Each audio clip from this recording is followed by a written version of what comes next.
С начала марта управляющие компании будут функционировать во всех муниципалитетах, где есть многоквартирные дома. На сегодняшний день их нет только в двух городах республики – Назране и Магасе. Об этом заявил глава Ингушетии. Цитата. Поручил до 1 марта проработать вопрос и доложить об исполнении.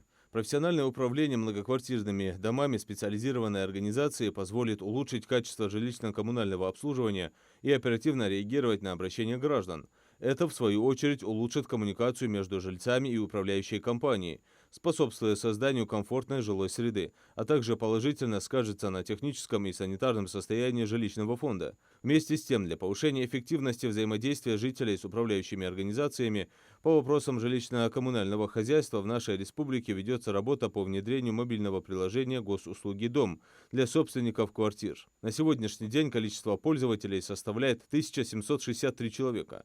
Мобильный сервис позволяет передать показания приборов учета, оплачивать услуги ЖКХ, контролировать график работ по капитальному ремонту, участвовать в общедомовых собраниях, оценивать качество услуг управляющей компании и получать уведомления о плановых и аварийных работах. Считаю, что функционал приложения «Госуслуги Дом» – это значительное преимущество как для жителей, так и для управляющих компаний многоквартирных домов, и число его пользователей должно расти.